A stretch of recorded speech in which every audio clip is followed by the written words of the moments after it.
AAM, someone filled the office freezer with 30+ cuts of meat, concluded. I am not the op.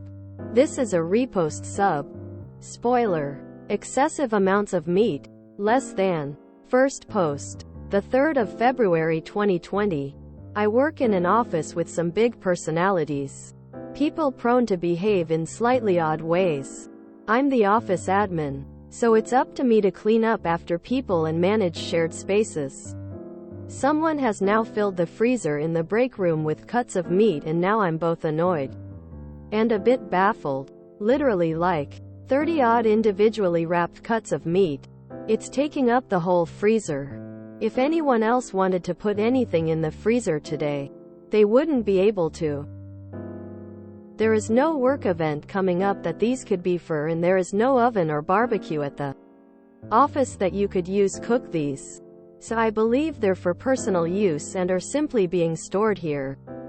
I don't know exactly who did this or what exactly their plan is. But I'm wondering what the best way for me to react to this is. I'm hoping they'll be gone on Monday. But if they're not, should I take a deep breath and hold my tongue until it's gone? Bring my concern to the employee. Once I find out who it was, send out an email to all staff with an ultimatum to take their groceries home? Go to my manager? Note this is question number 3 at the link. Allison's advice is at the same link. Second post. December 15, 2020. I wrote in January about the day I went into work and found the freezer in the kitchen completely full of meat and wasn't sure how to handle the situation. Some commenters guessed that it was a meat share between a few employees, and they were correct. One of the handful of employees involved was very high up in the organization. So once I figured out who was responsible, I decided to tread lightly and just ask that they try to gradually bring it all home and have it out of the freezer within a month or 2. This was what my manager recommended I do, since the people involved were all big personalities. Well, the employees made no effort to empty the freezer, and by the beginning of March, it was still completely full of meat. And that's when our HR director, Craig, found out about the meat through a complaint from another employee. I hadn't thought to mention it to him because I thought I had it under control. Whoops. And reached out to the ringleader, Jack, asking him to please finally take his groceries home. Unfortunately, this also happened on the same day that I independently decided to follow up with Jack about please getting the meat out of there. And Jack took this as a coordinated attack. Jack sent Craig an angry, scolding email about how Craig was totally out of line, trampling on his rights, and that it was extremely low and unprofessional of Craig to send his admin lackey after him.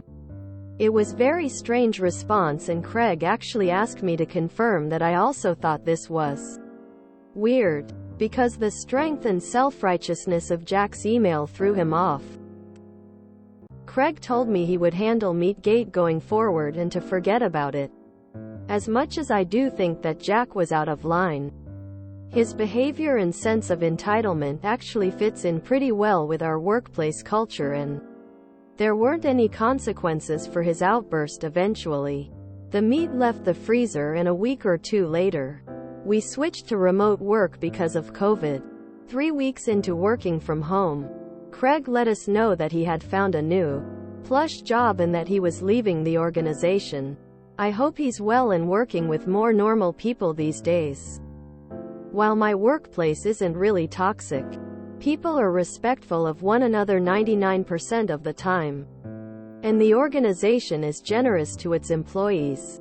All of its professional boundaries are slightly off, and there seems to be a sense of entitlement among the staff who have been here for a long time. This has turned the office into a weird twilight zone where the organization's intentions are usually good, but all of its norms are warped, and so there's a lot of weird boundary crossing. While none of them are too serious on their own, they're constant and they end up being exhausting. For example, for this year's holiday charity drive, the organization will be matching our donations to the cause. Nice. Except the cause is a non-charitable organization that the CEO runs. And no, I won't be donating. For a fun game, how many red flags can you find about the OOP's company in this story? Jesus. And I thought it was annoying when one coworker kept a large loaf of cake in the fridge for the week. It was a small fridge, so it took up 80% of the shelf. How do you deal with these guys taking up the entire freezer for months? Also, isn't the entire point of a meat exchange to exchange the meat? I once found huge bags of flour in our work freezer. Took me a while to figure out someone was storing it there for their wife who was really into home baking. Another one. Once found a single cup of coffee in the freezer. They did not use the door freezer available, they used the drawer freezer. Of course, when the drawer was opened it spilled the coffee. Really wonder about people's decision-making process.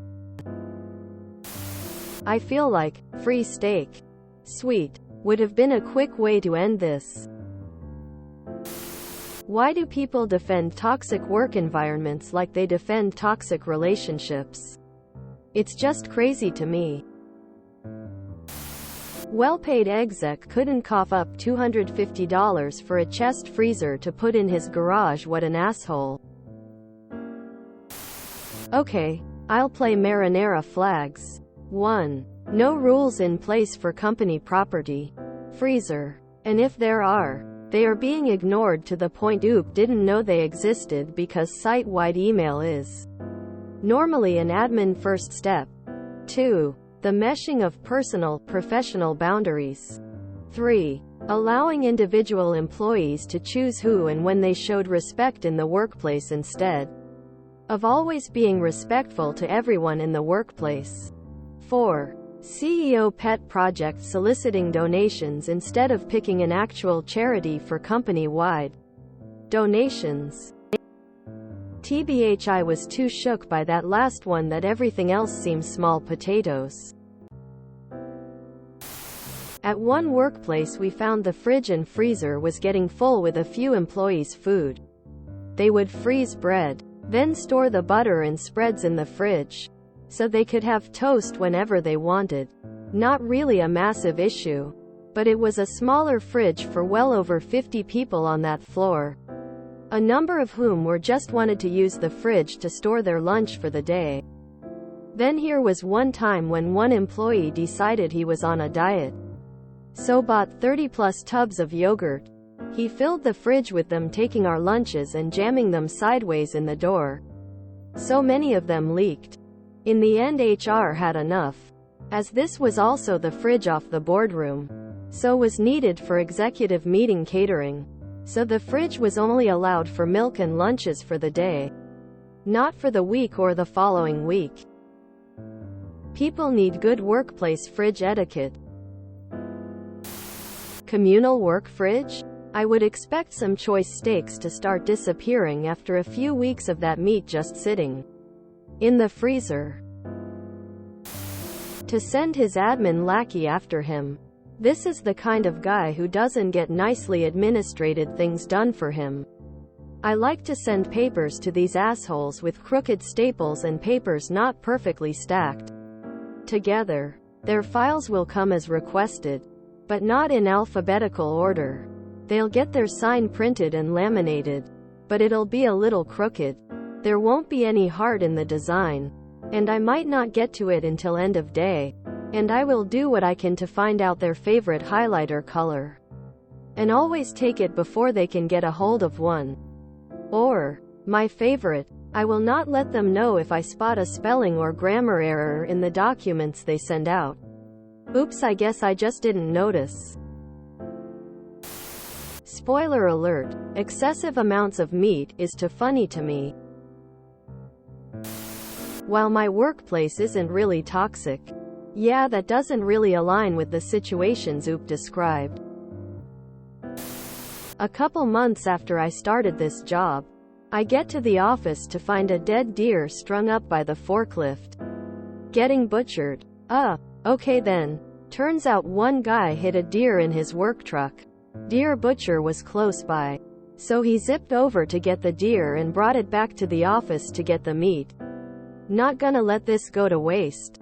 Quote, so, at least OOP's work meat experience wasn't that tears of joy. That's so much meat. The atrium at my wife's work suddenly filled up with plants over the weekend. They figured out that one of the lab workers had brought their plants inside so they wouldn't die over winter. But it's a lot of plants. They've decided to allow it, but the maintenance staff aren't responsible for watering them. I'm an office manager and have had to unload some weird items since COVID began. But the weirdest was a pair of large frozen whole fish. I think trout? They were huge, poorly wrapped, and freezer burned, and nobody would admit to leaving them. One time a coworker needed to take in a stool sample from her cat to the vet. Instead of going home to get it when she grabbed her cat, she decided to put it in our communal fridge. We were all very unhappy. I once audited a place that was warped like this, guys. Just from the outside looking in you could tell.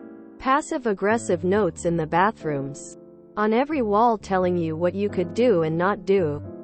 The employees were all weird and had each a quirk that wouldn't fly in a normal office. It felt like being in some weird layer of hell. But even they were professionals in comparison to the stuff from OOP's office. Anyone else think there's a greater than 0% chance OOP's coworkers murdered someone and was hiding the body in the company freezer? The admin at my work pulls all of the food out of the fridge and freezer the last Friday of the month. Anything left out after noon gets tossed. It doesn't matter if it's unopened food or someone's nice glass storage containers. There is no mercy. She does send an email reminder before D-Day and puts signs on the fridge the week before. If you are out of the office or stuck in meetings, and tell her what food belongs to you, she will put it back. If you enjoyed this video, please check out our playlists full of similar content. Epic Ericast is like doom scrolling for your ears. Please like, share, and subscribe.